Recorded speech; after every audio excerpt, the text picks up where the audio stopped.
I work for Surfing Magazine. I'm senior editor. I also do freelance for other surf publications. The Outer Banks has got a real legendary status, and a lot of that has to do with many people's first trips. They come down, and then those people come down and bring their kids, and what you get is this real multi-generational appreciation of what surfing is on the Outer Banks. I mean, you've got everyone.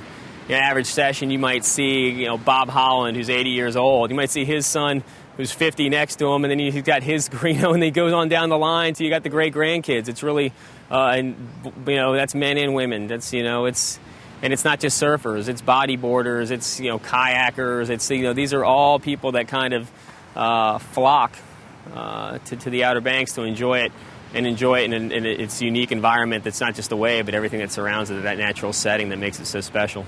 The best part is you can kind of scatter out, find your own sandbar. That's one of the beautiful things. It's what probably draws people here the most. It's why people drive up from Florida or down from New Jersey. They might have waves, but you end up crammed in with a bunch of other people. Down here you can sort of filter out, take a few steps down the beach and find a little peak of your own. I think this is probably, the access issue on Cape Hatteras is probably one of the most important ones for surfers, certainly on the East Coast right now, because it really represents a high-profile, much-appreciated surf spot that's in danger of being off limits. You come here to surf certain waves. You come here to surf the lighthouse. You come here to surf the waves that are around the lighthouse. And if you can't get to those waves, you're certainly not going to spend the money to get down here. You'll find surfers travel with a distinct need to go surfing, and even if the nuances aren't as clear to the average non-surfer, one wave is better than the other. And if you can't get to the best wave, you're going to make sure you can get to the best wave next time, whether that means going someplace else or picking a whole new location altogether. You're certainly not going to just keep coming back because if the waves aren't living up to your expectations, that's for sure.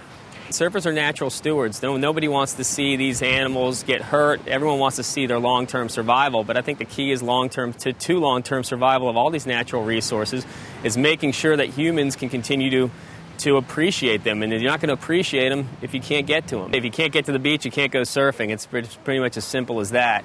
You don't have to convince a surfer that the beach is an important part of their lives and of the everyday ecosystem. You live it. Every day you're surfing, you're seeing something of nature come out, and it really fosters an appreciation and a real defensive mechanism. I mean, surfers are pretty protective of the beach because it's their home. It's a pretty light footprint as far as beach users go. I would say my gut reaction in any situation is to put the earth first, put the environment first, to have a long-term view that, hey, for all the financial reasons and this and that, if you don't have a clean living planet to survive, long-term degradation, we're all, my kids are going to be out of something.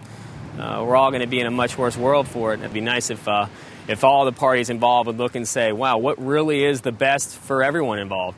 Make that call, and maybe then we'd actually make some progress towards a situation that really does help the animals flourish, help the people still stay on the beach and enjoy it, and make for an Outer Banks future that's nice for everyone, and maybe give our kids a little something like we've always enjoyed.